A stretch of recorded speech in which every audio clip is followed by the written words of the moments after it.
La esposa de mi hijo pensaba que yo era solo una anciana lenta, demasiado distraída para darme cuenta de lo que hacía en secreto. Entraba en mi habitación cuando creía que yo estaba durmiendo, hurgando entre mis cosas, buscando algo valioso. Pero esa noche, cuando abrió mi cajón para coger las llaves de la caja fuerte, se quedó paralizada con lo que vio. Lo que viene a continuación no te lo vas a creer. Pero antes, suscríbete al canal. Así no te perderás ninguna de nuestras historias llenas de giros inesperados. Y cuéntame en los comentarios, ¿desde qué ciudad estás viendo esto? Me encanta ver hasta dónde llegan nuestras historias. Mi nombre es Marta. Tengo 67 años y hace 5 que vivo sola en esta casa que ha sido mi refugio durante casi 4 décadas. Desde que Alberto se fue, he aprendido a encontrar paz en el silencio de las mañanas, en el aroma del café hecho solo para mí, en los libros que leo hasta altas horas de la noche. No puedo decir que la soledad me pese, al contrario, me ha traído una tranquilidad que no conocía desde hace mucho tiempo. Pero todo cambió un martes cualquiera de marzo, cuando el teléfono sonó a las 9 de la mañana. Era Lucas, mi único hijo. Solo de oír su voz quebrada, mi corazón ya sabía que algo andaba mal. Mamá, yo necesito ayuda.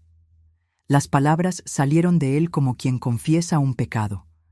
Lucas me contó que había sido despedido el mes anterior. La empresa donde trabajaba desde hacía casi 10 años había hecho recortes inesperados, y él estaba entre los despedidos. Desde entonces, intentaban mantener todo en orden, pero con las cuotas de la hipoteca atrasadas y solo el salario de Clara, su esposa, ya no podían mantener las cuentas.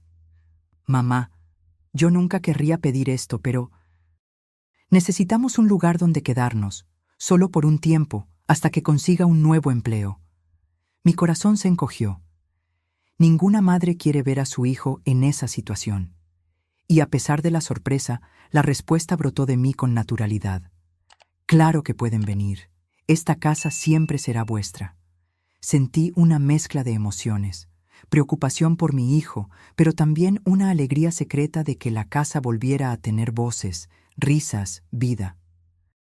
Hacía tanto tiempo que esas paredes no oían conversaciones animadas o el ruido de pequeños pies corriendo por los pasillos.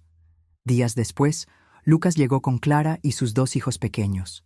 Maletas, cajas y ojos cansados, pero también alivio estampado en sus rostros. El reencuentro fue emocional. Estaban agradecidos, y yo me sentía útil de nuevo, importante en la vida de mi familia. En ese primer momento, abrazando a mis nietos y viendo a mi hijo relajar los hombros por primera vez en meses, todo parecía simplemente una familia reuniéndose por amor y necesidad. No tenía idea de lo que vendría después. Tal vez si hubiera mirado con más atención. Tal vez hubiera escuchado esa primera señal de alerta que el corazón siente, pero la razón insiste en callar. Porque lo que parecía ser solo un nuevo comienzo para mi hijo y su familia, pronto se reveló como el inicio de una pesadilla que jamás imaginé tener que enfrentar dentro de mi propia casa.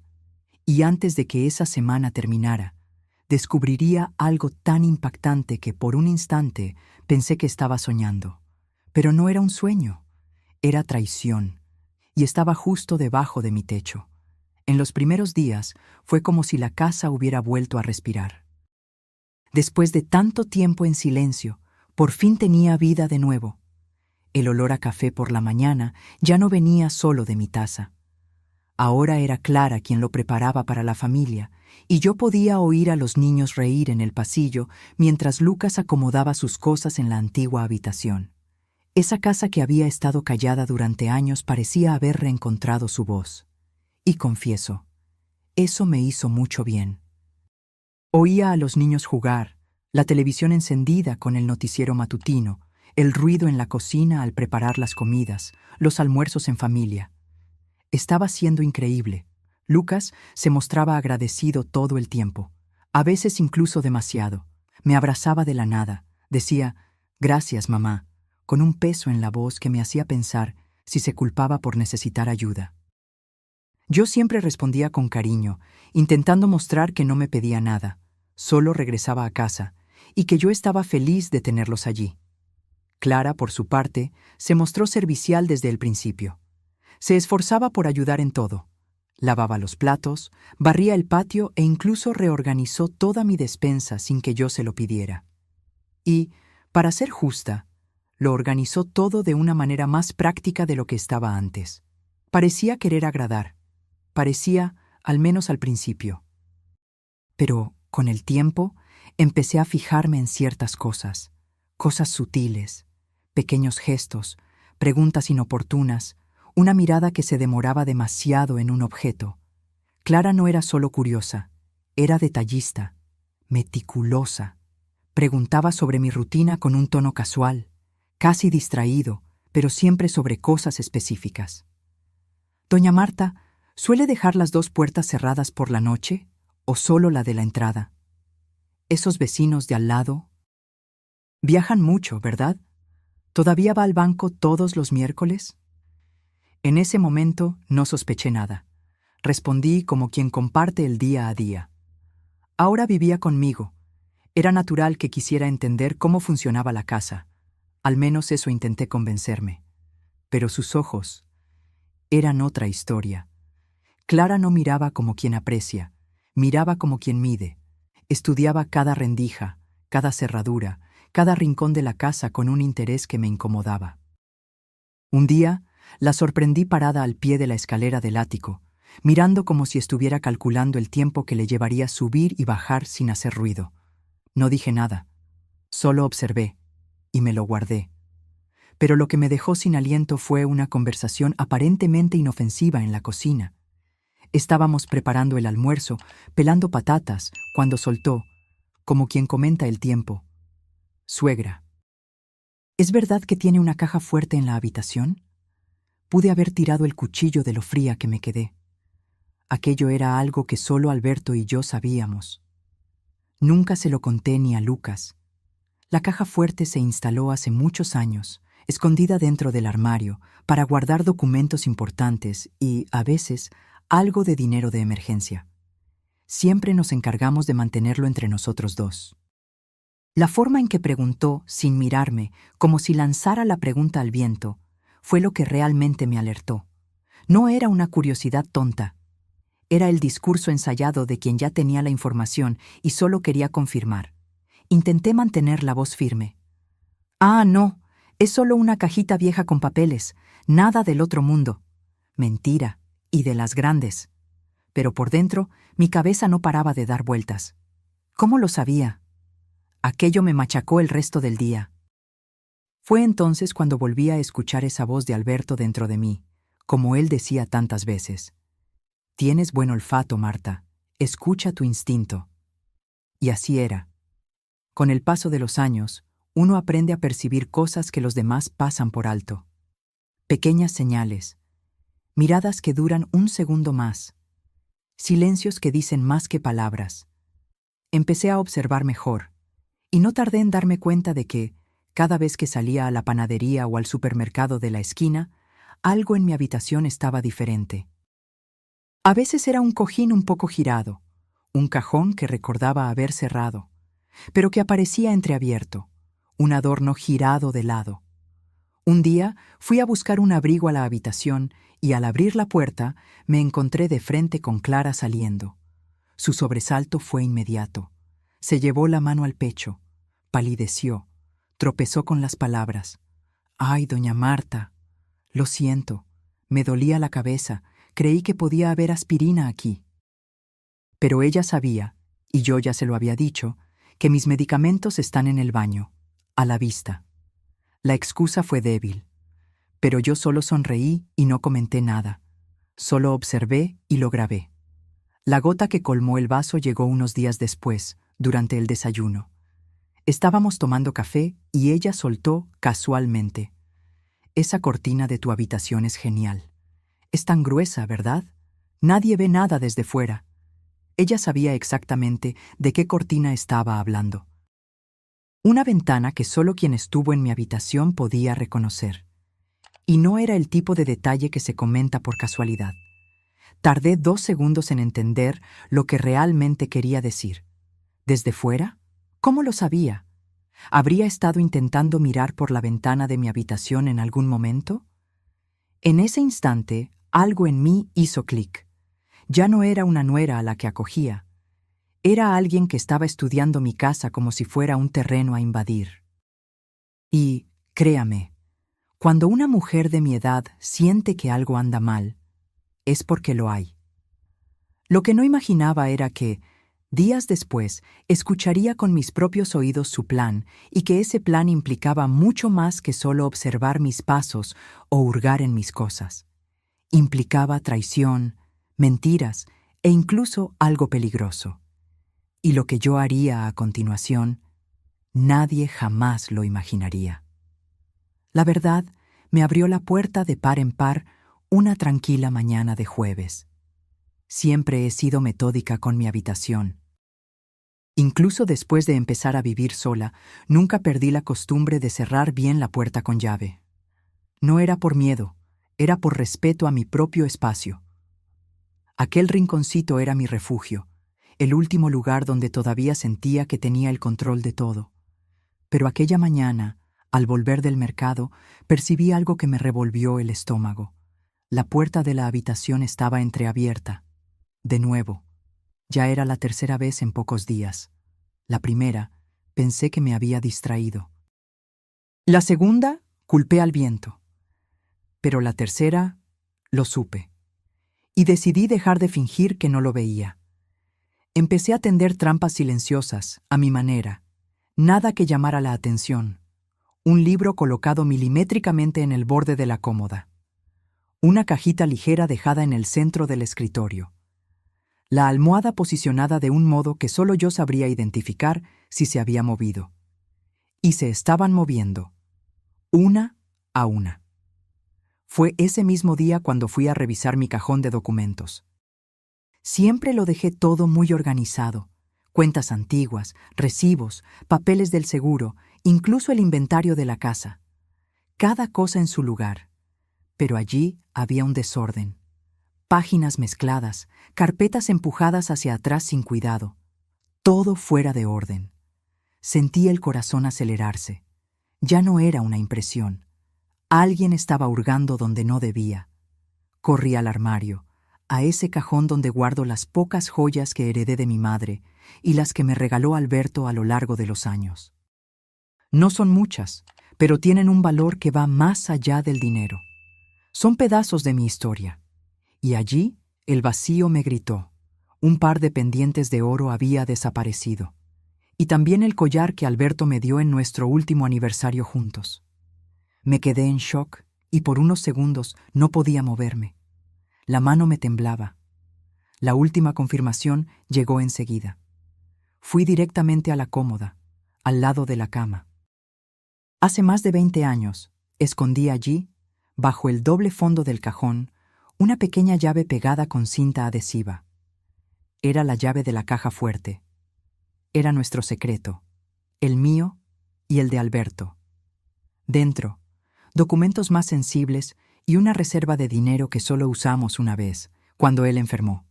Pasé la mano por el fondo del cajón. La cinta seguía allí, y la llave también estaba... Pero había algo extraño. La llave ya no estaba pegada a la cinta y estaba en la esquina del cajón, y el doble fondo estaba suelto, como si alguien hubiera hurgado allí. Por un instante, todo se detuvo. La mezcla de indignación y rabia se apoderó de mí. Ya no era una sospecha, era un hecho. Alguien había invadido mi habitación. Alguien cruzó todos los límites y aún tuvo la audacia de pensar que no me daría cuenta. Y yo sabía, con cada fibra de mi cuerpo, quién era. Pero lo curioso es que no me sentí asustada. No temblé de miedo. Lo que sentí fue un calor en el pecho, de esos que uno siente cuando está a punto de poner las cosas en su sitio. Estaba furiosa y concentrada. Pasé buena parte de mi vida al lado de un hombre que era investigador, desentrañaba fraudes como quien resuelve un rompecabezas. Alberto era observador, atento a los detalles, paciente. Me llevaba a veces al trabajo, o me contaba cada caso al volver a casa.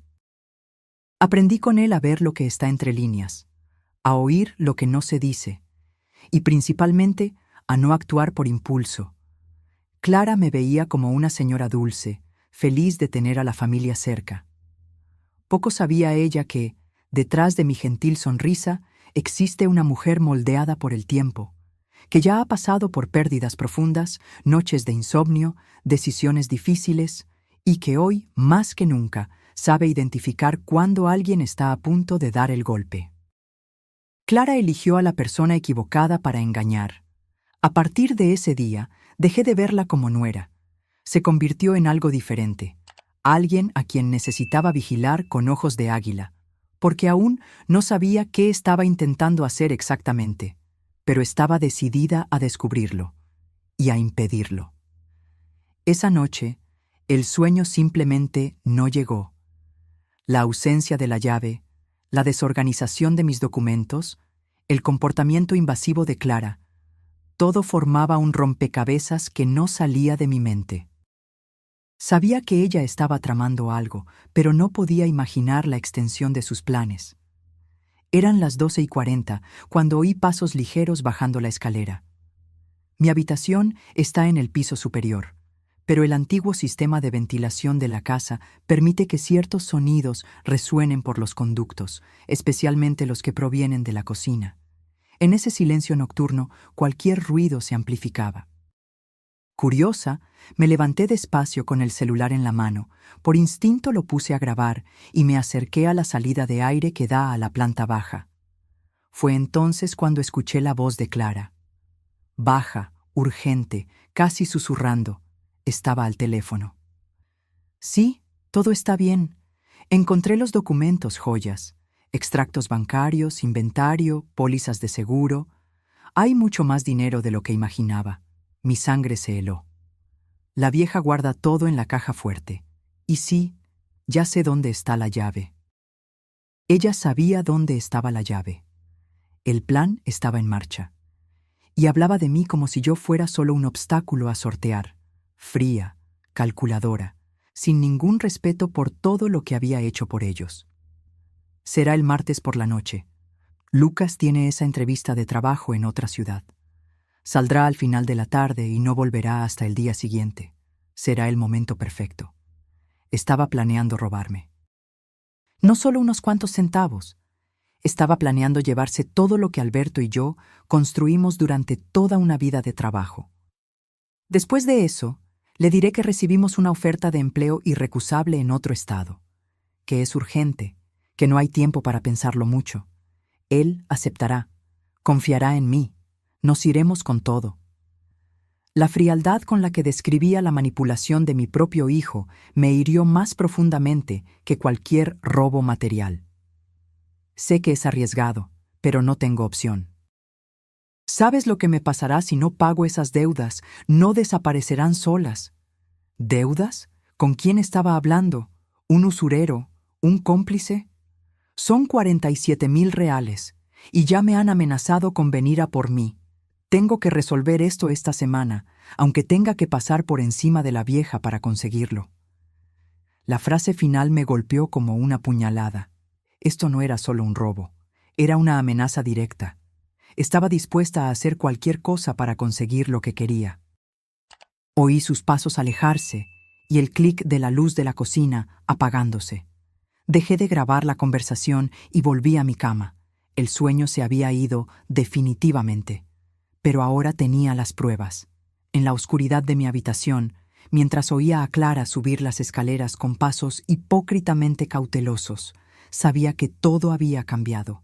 Ella no era solo una mujer desesperada en busca de ayuda. Era una depredadora fría y calculadora, dispuesta a destruir la vida de su propia familia para resolver sus problemas.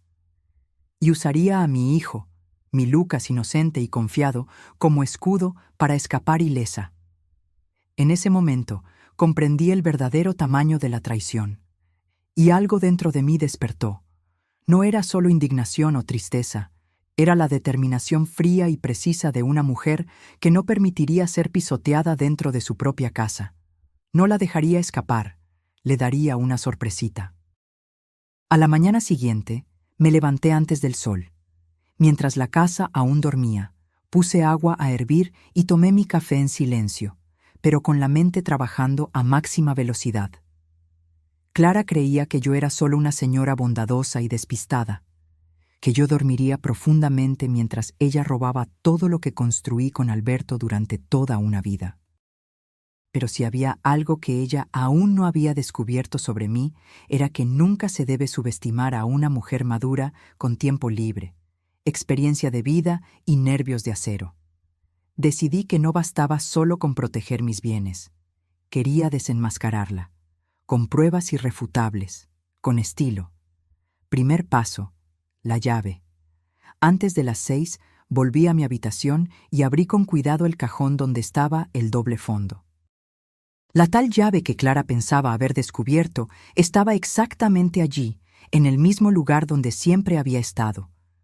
Pero lo que ella no sabía, ni soñaba, es que esa llave nunca fue la verdadera. Aquello era solo un truco mío. Era de una maleta antigua, con un formato parecido a la llave original. Una llave inútil, dejada allí a propósito. Porque, sinceramente, esconder algo en el fondo de un cajón es el tipo de cosa que cualquier curioso buscará. Es tan predecible como el final de una telenovela. La verdadera llave, la original, llevaba más de 10 años guardada en un lugar donde nadie jamás pensaría en buscar. Dentro de una lata vieja y polvorienta de galletas, de esas con tapa azul, que se queda olvidada en lo alto del armario de la cocina, al lado de viejos salvamanteles y recetas familiares que ya ni uso. Un escondite tan simple que se volvía invisible. Segundo paso, la trampa. Fui a una tienda de fiestas en la ciudad y compré 2 artículos simples, pero que se revelarían infalibles: un cañón de confeti con muelle automático y un paquete de purpurina rosa, del tipo que se pega a la piel y tarda días en desaparecer por completo. De vuelta en casa, fui directamente al sótano y preparé mi recepción especial. Abrí cuidadosamente el cañón de confeti y sustituí el contenido por una mezcla generosa de purpurina que, al ser activada, volaría directamente a la cara de quien metiera la mano en el cajón con fuerza. Probé la sensibilidad del gatillo varias veces. Estaba perfecto. Disfrazado entre papeles y objetos, solo se activaría con un movimiento intencional y apresurado. Tercer paso, las pruebas. Fui a una tienda de electrónica y pedí ayuda para elegir una cámara pequeña y discreta, con visión nocturna y grabación automática por movimiento. El vendedor, un muchacho educado, me indicó un modelo que se conectaba directamente a mi celular.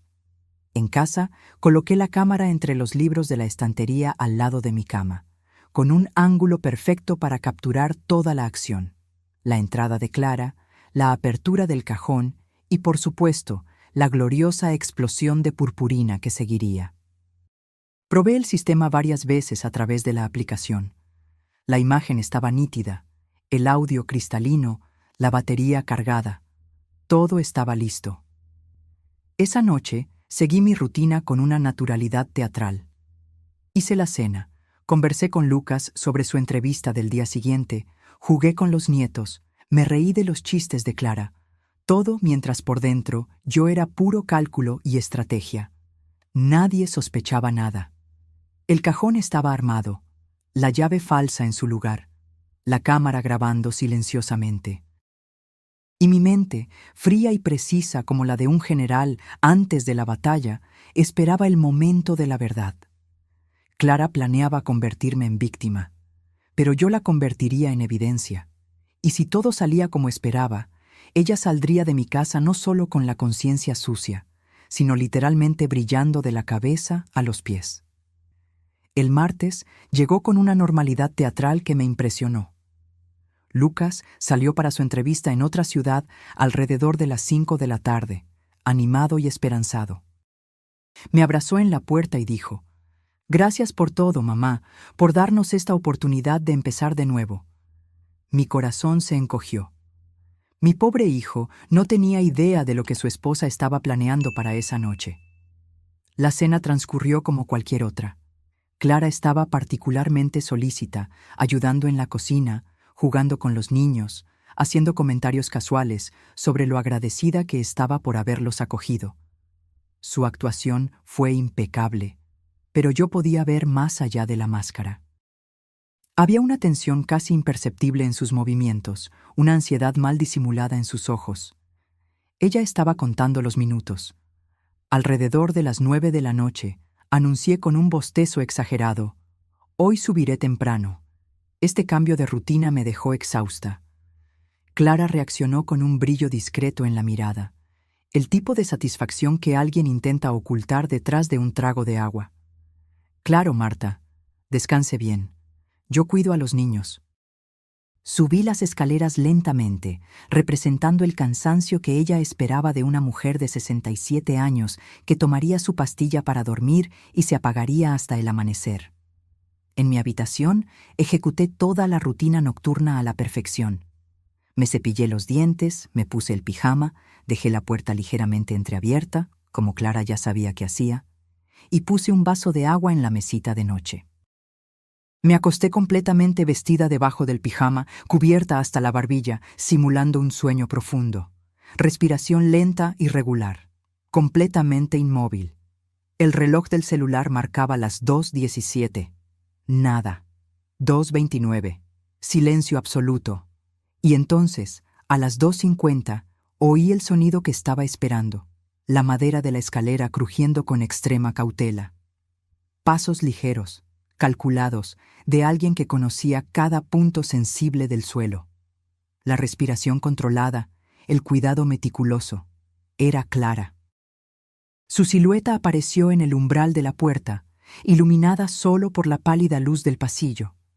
Se quedó observándome durante un tiempo interminable, inmóvil, como una depredadora estudiando a su presa dormida. Cuando se aseguró de que yo estaba durmiendo, entró con creciente confianza, deslizándose silenciosamente hasta la cómoda. Mis manos sudaban bajo la manta, pero mi rostro permanecía sereno. Mi corazón latía desbocado, pero mi respiración continuaba profunda y regular. Años viviendo con un investigador me habían preparado para momentos como este. Necesitaba sangre fría. Por el reflejo de la ventana, vi cuando abrió el cajón con cuidado. Rebuscó superficialmente algunos papeles y, confiada, metió la mano hasta el fondo del cajón, buscando la llave que creía que estaba escondida allí. Y entonces, ¡boom! Una explosión súbita llenó la habitación con una gloriosa nube de purpurina rosa. El cajón tembló violentamente. Clara gritó, tropezando hacia atrás, golpeándose con el pie de la cama, los brazos agitándose frenéticamente mientras intentaba deshacerse de la avalancha de brillo que ahora cubría completamente su cabello, rostro, ropa y manos.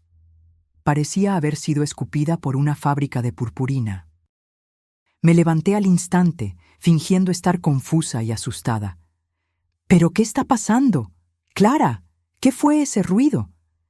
Ella se quedó congelada en el lugar, pareciendo un adorno de carnaval animado, con los ojos desorbitados por el pánico y la boca abriéndose y cerrándose sin poder articular una explicación coherente. Yo oí un ruido extraño. Creí que alguien había entrado en la casa. Vine a ver si estabas bien. En mi habitación, a las 3 de la mañana, con la mano dentro de mi cajón. Fue instinto. Me asusté, pensé que quizás podrías tener aspirina aquí, o algún tipo de alarma. Yo tartamudeaba, intentando inventar explicaciones que no se sostenían ni en sueños. Cada movimiento dejaba un rastro brillante de purpurina por el suelo, como migajas doradas de su propia deshonestidad. Pero, ¿qué tipo de trampa es esa? Esto, mi querida, respondí, levantándome con toda la calma del mundo, es lo que llamamos justicia con brillo. En ese preciso momento, la casa despertó. Lucas apareció en la puerta con los ojos desorbitados. Había regresado temprano de la entrevista, y mientras entraba en casa, escuchó los gritos de Clara y subió corriendo. Se quedó completamente estático al ver a su esposa cubierta de purpurina, parada junto a mi cómoda abierta, con las manos aún sucias de purpurina rosa. Las máscaras habían caído. Las pruebas estaban registradas, y Clara estaba literalmente rodeada, por evidencias, por brillo y por su propia culpa. Lucas permaneció en la puerta durante largos segundos, tratando de procesar la surrealista escena ante él. Su esposa, cubierta de pies a cabeza con purpurina rosa, las manos aún temblorosas, parada junto a mi cómoda violada. Y yo, sentada tranquilamente al borde de la cama, observando todo con la serenidad de quien finalmente ve cómo se hace justicia. ¿Qué está pasando aquí?, preguntó, con la voz ronca por el cansancio. Clara se giró inmediatamente hacia él, con el rostro en pánico total. «Amor, qué bueno que regresaste». Oí un ruido extraño abajo. Creí que eran ladrones. «Vine a ver si tu madre estaba bien y... esta cosa loca me explotó en la cara». Lucas miró de Clara a mí, luego al cajón abierto, y finalmente al rastro de purpurina esparcido por el suelo. Su expresión cambió gradualmente de preocupación a desconfianza. «Un ruido. En la habitación de mi madre. ¿Y viniste a buscar ayuda dentro de su cajón?».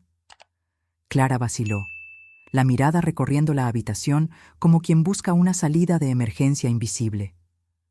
Yo pensé que quizás ella guardaba algún tipo de alarma aquí, o medicamentos para emergencias. No sé, solo quería protegerla.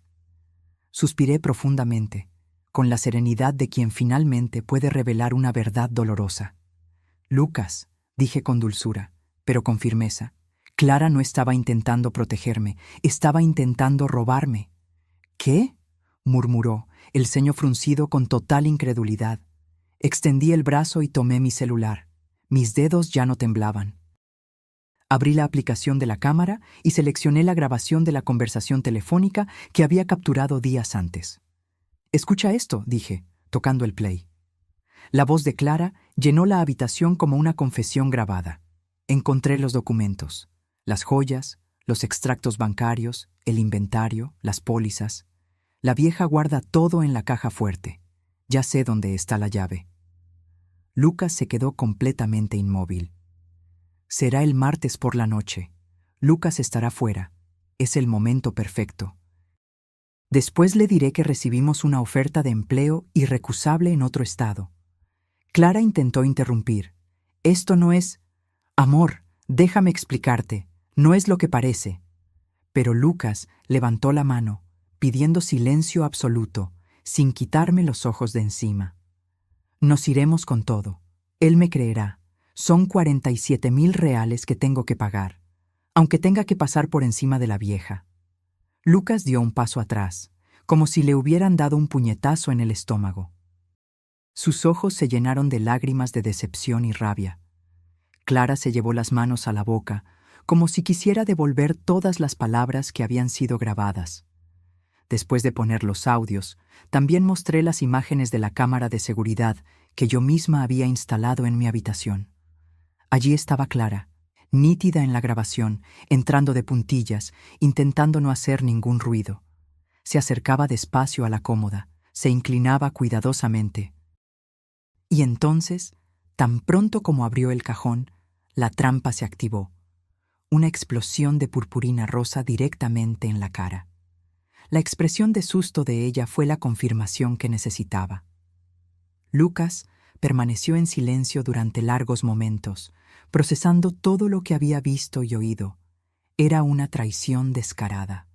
Luego, con una voz baja pero firme como una roca, dijo: «Coge tus cosas y sal de la casa de mi madre. Ahora». «Lucas, por favor, no es como estás pensando». Estaba desesperada. Iba a contarlo todo. Solo quería una oportunidad de empezar de nuevo sin que esas deudas me persiguieran. ¿Y para eso ibas a destruir a la mujer que me crió? ¿Que abrió las puertas de su casa cuando no teníamos a dónde ir? Ibas a usarme, a hacerme cómplice de un robo contra mi propia madre. Clara extendió la mano hacia él, los dedos aún brillando con purpurina. «Amor, te amo. Te necesito. Entonces, ¿por qué mentiste todos estos meses? ¿Por qué me manipulaste? Ibas a llevarme, a convertirme en cómplice sin que yo lo supiera. Ibas a hacerme dudar de la lucidez de mi propia madre. Ella sollozó, pero ya no había más espacio para excusas o explicaciones. Sal, Clara, antes de que pierda el poco respeto que aún tengo por la madre de mis hijos. Observé todo en silencio. Mi corazón dolía al ver a mi hijo pasando por esta situación, pero también se hinchaba de orgullo. Era justo. Era leal. Era el hombre íntegro que yo había criado. Clara recogió sus cosas en completo silencio, dejando aún rastros de purpurina por los pasillos como brillantes recordatorios de su fracaso moral. Al pasar por la puerta principal, se giró una última vez. Esto no va a quedar así. Lucas no respondió. Solo cerró la puerta con firmeza definitiva. El silencio que siguió no era pesado de tristeza. Era limpio, como el aire después de una tormenta que finalmente pasó. Los días siguientes fueron de ajuste y curación. Lucas y yo nos sentábamos a menudo en la mesa de la cocina, tomando té, procesando todo lo que había sucedido. Ninguno de los dos hablaba mucho al principio. Él sostenía la taza caliente, mirando el humo que subía, como si éste pudiera llevarse toda la confusión en la que se había convertido su vida. «¿Cómo pude ser tan ciego, mamá?», preguntó en una de esas conversaciones. Puse mi mano sobre la suya. «Hijo, a veces el amor nos hace querer creer lo mejor de las personas. No te culpes por haber confiado». Él asintió, pero los ojos aún cargaban peso. Clara no volvió. Dejó la llave sobre el mostrador de la cocina, exactamente como le pedí. Al día siguiente, Lucas buscó un abogado e inició el proceso de divorcio. Clara, quizás por vergüenza o por saber que no tenía cómo defenderse de las evidencias, no impugnó nada. Ningún pedido de perdón, ninguna explicación adicional, solo silencio. Y purpurina, mucha purpurina, que seguimos encontrando en las alfombras, en los rincones de la escalera e incluso semanas después, entre las grietas del suelo de madera. Cada puntito dorado que aparecía me hacía sonreír. Ya no era un recordatorio de traición, sino una marca de victoria. Lucas y los niños se quedaron conmigo. Él volvió a dormir en su antigua habitación de adolescente, dividiendo los días entre pequeñas tareas domésticas, la organización de los papeles del divorcio y la lenta reconstrucción de sí mismo. Poco a poco se fue recuperando. 3 semanas después consiguió un empleo en una biblioteca municipal. Un lugar tranquilo, rodeado de libros y silencio. Exactamente lo que necesitaba para curar las heridas emocionales. Cuando recibió la noticia de la contratación, vino hacia mí, me abrazó con fuerza y dijo: «Gracias, mamá, por todo, por protegerme incluso cuando no sabía que lo necesitaba». Sonreí, sintiendo que mi corazón se calentaba. Solo hice lo que cualquier madre haría. Con un poco más de brillo, quizás. Él rió por primera vez en semanas, una risa genuina y liberadora. Los niños se quedaban conmigo mientras él trabajaba. Lucas estableció un régimen de visitas que les permitía mantener contacto con su madre, pero siempre bajo supervisión. No quería privar a sus hijos del amor materno, incluso después de todo. Esa generosidad de espíritu me confirmó que había criado a un hombre de carácter. 6 meses han pasado desde la noche de la purpurina, como Lucas y yo empezamos a llamar a ese episodio. La casa volvió a ser un verdadero hogar. No solo un lugar donde las personas viven juntas por necesidad, sino un espacio donde el amor, el respeto y la confianza florecen naturalmente. Lucas y yo desarrollamos una nueva rutina. Él salía a trabajar a la biblioteca por la mañana.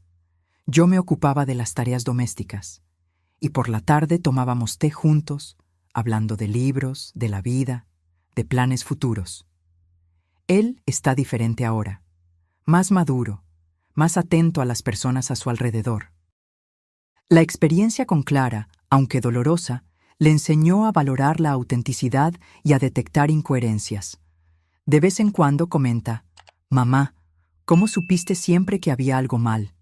Y yo respondo, «Hijo, cuando vives tanto como yo, aprendes que las personas muestran quiénes son a través de pequeños gestos». Clara nunca me miraba a los ojos cuando me agradecía. La verdadera gratitud viene acompañada de humildad en la mirada. Un día, la vecina de al lado me buscó pidiendo consejos sobre seguridad doméstica. Había oído hablar de mi técnica especial de protección, la famosa trampa de purpurina. Reímos juntas mientras yo le explicaba que a veces la justicia necesita ser creativa. «Doña Marta, usted es más lista que muchos jóvenes por ahí. Mi querida, la experiencia no tiene edad, y la determinación tampoco. Lucas ha salido con algunas personas, pero de forma cautelosa y respetuosa.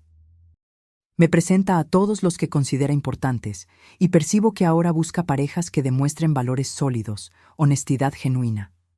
La lección ha sido aprendida. Una tarde, llegó a casa con un ramo de flores. «Para la mujer más valiente que conozco», dijo, entregándome las rosas amarillas. «Y para el hijo más honrado que una madre podría desear», respondí, abrazándolo. En ese momento, mirando las flores en mis manos y sintiendo el abrazo sincero de mi hijo, me di cuenta de que todo el sufrimiento había valido la pena. No solo porque protegí nuestro patrimonio o porque desenmascaré a una estafadora, sino porque, en el proceso, redescubrí mi propia fuerza y ayudé a mi hijo a redescubrir sus valores. Hoy, mientras cuento estas memorias sentada en el porche que Alberto construyó hace tantos años, percibo cómo esta experiencia cambió no solo mi percepción sobre la confianza, sino también sobre mí misma. Durante décadas, me vi principalmente como esposa de Alberto, luego como madre de Lucas, más tarde como abuela dedicada. Eran papeles que desempeñé con amor y dedicación, pero que de cierta forma me definieron siempre en relación con los demás.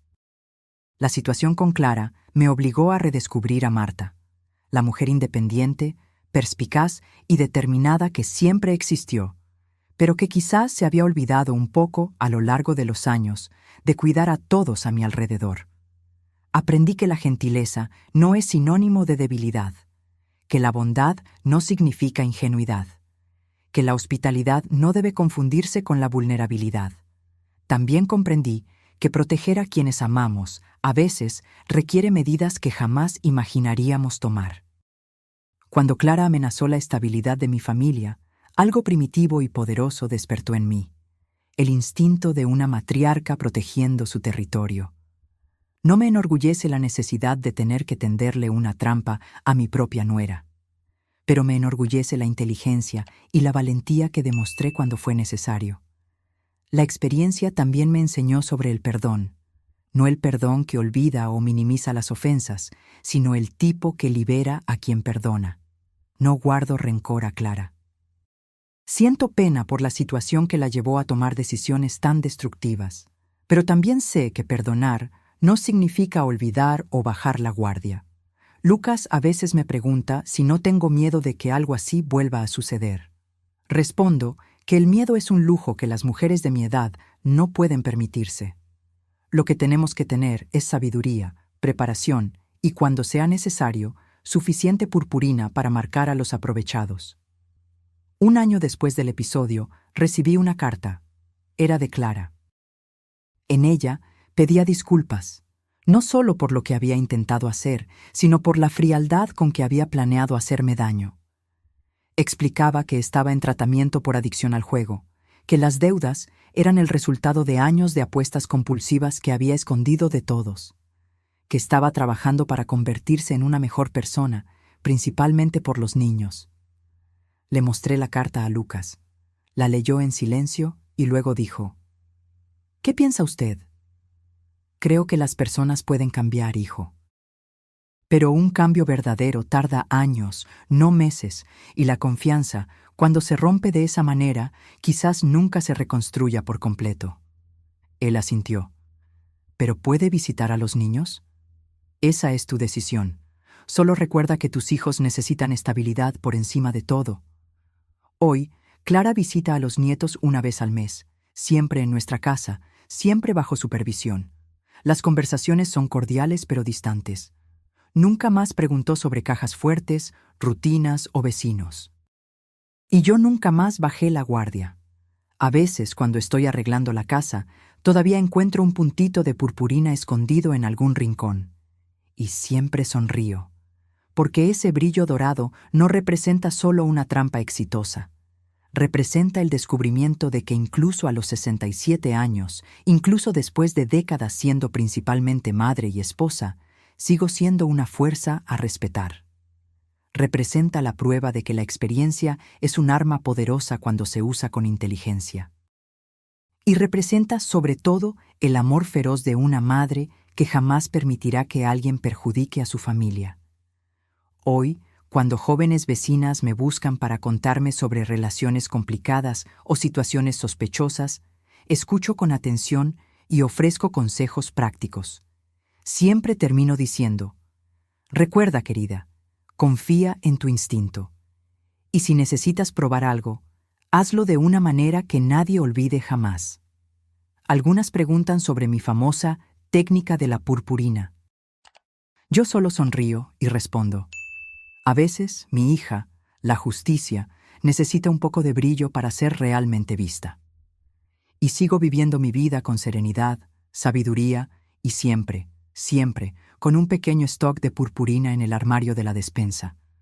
Porque una mujer preparada no se deja sorprender 2 veces. Y porque, como descubrí a los 67 años, aún queda mucho brillo en esta vieja zorra. ¿Y tú? ¿Crees que Marta hizo bien en tenderle una trampa para desenmascarar a su nuera? ¿O lo habrías resuelto de otra manera? Cuéntamelo en los comentarios. Me encantaría saber tu opinión. Y si esta historia te atrapó hasta aquí, no olvides dejar tu like, suscribirte al canal y activar la campanita.